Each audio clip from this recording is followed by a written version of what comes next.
Inside Lud's Church is a cross-genre piece. It is a piece which is inspired by the chasm Lud's Church, and it's a further development of the solo 19 division trumpet piece with multi-tracks by Richard Whalley entitled Lud's Church. So I've always really enjoyed hiking, and I guess the last place I went for a really good hike before the pandemic came along and we weren't able to leave our homes or go very far away was Lud's Church. So during the pandemic I was doing some research for some composition, and I came across Steve Altoft's Microtonal Projects website with all of their materials, and I kind of got in touch with him through that. And the most wonderful thing happened. He invited me to write a piece for him.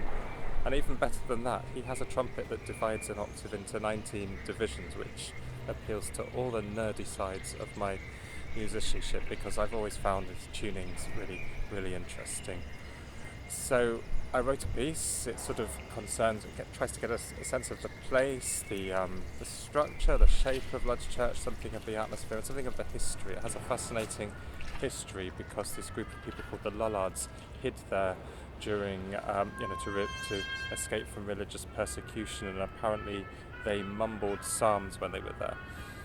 When we visited Lud's Church, I was struck by the power and vibrancy of the chasm and surrounding area, and I wanted to really find a way of bringing that power and urgency into the performance space. So after the first performance of Lud's Church, Steve had this amazing idea. Let's make something bigger, a kind of multi-sensory experience that brings people together, brings him together. And we came up with the idea of inviting Sarah at this point, wonderful singer, electroacoustic composer, and make a project with improvisation and composed pieces. My main contribution to the project was a new acousmatic piece called Chasm, which is based on field recordings we took at Lud's Church during the summer. The sounds fall into two categories. The first category is sounds that would have happened whether we were there or not. This includes things like bird song, wind and rain. And then there's sounds that only happened because we were interacting with the environment.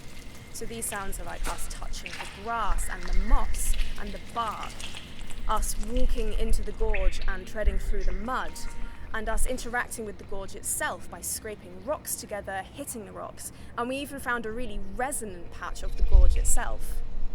And it was such a nice thing to be together in the place and looking at it really closely. As she was recording, I was listening as well, and I was looking at things very closely, and I was taking photos of things. Visiting Lud's Church is a multi-sensory experience. The temperature noticeably drops when you walk into the gorge. You have the tactility of touching all the different grasses, mosses and rocks, and the feeling of trudging through the mud at the bottom.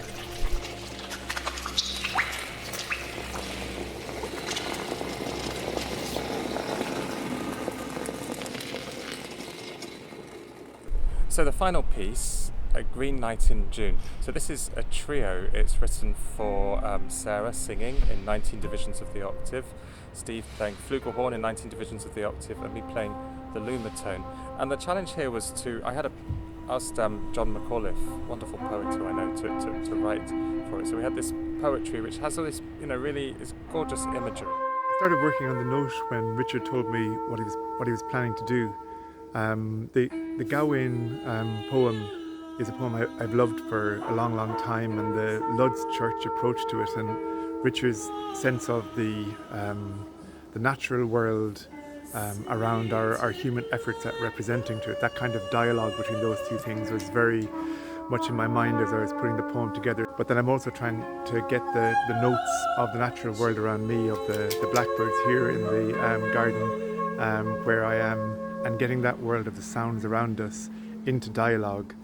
It was that kind of collaborative approach, but also the way that both music and words, and in combination with one another, or also voice, what Sarah does with voice, is asking us to attune ourselves and to pay attention differently, to pay closer attention. And I think different art forms do that. You know, literature does that as well, poetry does that, music does that.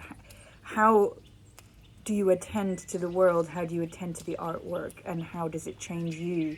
And how does it change the way you engage with the world? And I thought that what they were doing with the music, with the microtonal, with the weaving together of voice and music and different kinds of scales, is also something that Moss invites us to think about. And so I love being part of it, and I found it very productive always to look at what Richard and what Sarah and Stephen and Anke and others who've been involved in this process have done with it. It sends me back to my work as well. So there's a sort of a virtuous cycle in terms of how the work progresses.